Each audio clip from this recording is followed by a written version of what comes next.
Hi, you with Julian on the Brown Note and a review of the latest album by Kurt Vile. Watch my moves in brackets for some reason. So about on my radio show, probably around the turn of the last decade, I became enamoured of both The War on Drugs and Kurt Vile at around the same time. From Pennsylvania, I think. Now in actually from it says Philly, Pennsylvania. Originally from Lansdowne in Pennsylvania. Kurt Vile and Adam Granduciel were together for one album, and they were both kindred spirits. They went their separate ways and remained friends. There was no bust up, but they both wanted to make their own kind of albums and have done so ever since. And broadly, that's meant The War on Drugs taking 3 or 4 years to try and perfect this post-80s rock classic album, which they get so close to doing every single time, possibly closer than ever last year. Whereas Kurt Vile makes much more free-flowing and prolific music, much more ragtag, rough around the edges, homespun, and so on. But that doesn't mean that it isn't good. So I guess the first prominent record from him was Smoke Ring for My Halo in 2011, but I got on board with Waking on Pretty Days in 2013. It was my album of the year that year. And that first really prominent War on Drugs album was probably a year after as well.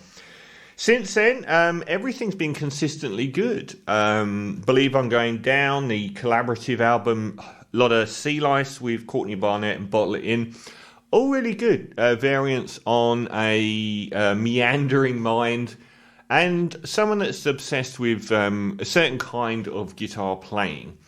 That sort of Robbie Basho, I always forget his name, the other guy. But finger picking and quite fluid and technical. And also long form epics as well. I mean, the title track of Walking on the Pretty Days was a beautiful, beautiful, lazy, lived in thing. Well, he's back. Watch my moves. His Night studio album. I didn't actually ever hear the original, probably 3. This time around, well, I think the opening... This was made of... This was a post-COVID album, and I think whatever that has brought to the table has left something essential off of it. So the opening track, a couple of tracks, Going on a Plane is today...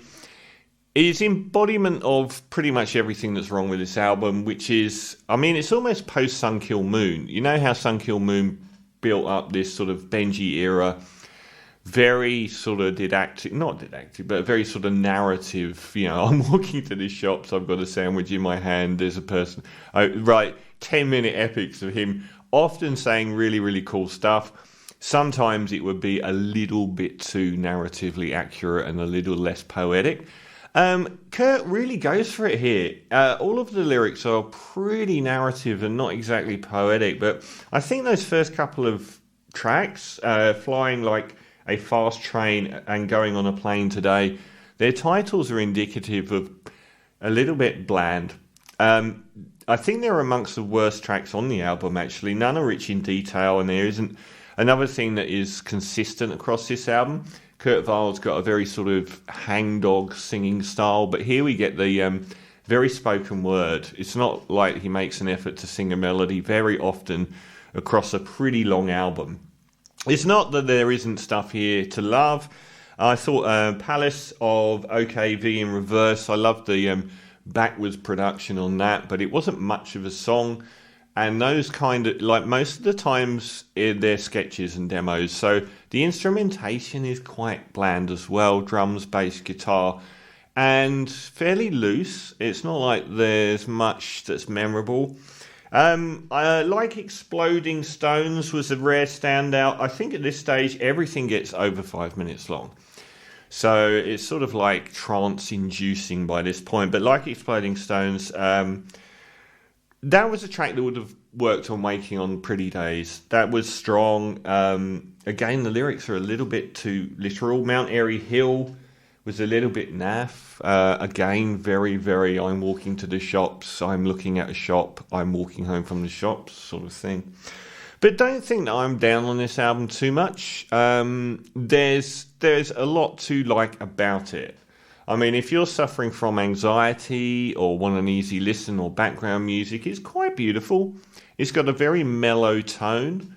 Nothing is aggravating. It is the kind of thing you put on in the background, and nothing about it would challenge you or get your head up. It's it's very, very pleasant, damning with faint praise, I guess. Some of the longer songs are better. Hey Like a Child, I love that. Gets his lonesome twang back in his singing voice, and I mean, for someone that is a guitar obsessive, I look at the invention Adam Granduciel brought in pockets to that last album that was thrilling new stuff from him. Nothing here, not even the guitar lines themselves are that memorable, and he doesn't sort of play around with effects or tones. It's all in the same pocket across the whole album. So I think the writing process of them not being together and actually sending stuff backwards and forwards hasn't resulted in... For Sure was one of the highlights for me of the album, but it felt fragmented. It felt like a bit had been put together with another bit rather than it was a song.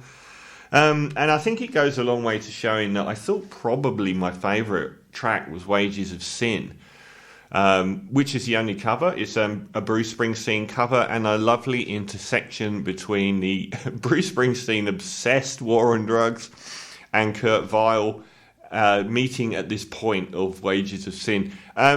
You can tell how much better a song it is for a start, and I think that the actually lovely instrumental Kurt Runner, which is mysterious and very sort of abstracted, just a bit of guitar atmospherics for about 3 minutes, and then the final Stuffed Leopard track, which is got that warm, fuzzy, lived-in feel from that breakthrough Waking on a Pretty Days album. I thought that sort of 15 minutes was by far the album's best, and it ends the album, which is good. So overall, get Smoke Ring for My Halo, get Waking on a Pretty Days, or any of the other 3 probably albums that followed it that are all very good to great.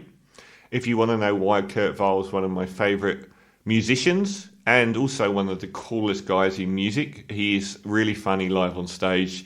I remember seeing him and the audience just kept picking on him, shouting stuff out because he's so funny when he's had enough. He's just like, shut up. Just a really gentle and good soul. This is the least essential Kurt Weill album I've heard, but makes lovely wallpaper. 6 out of 10 for Kurt Weill, and Watch My Moves.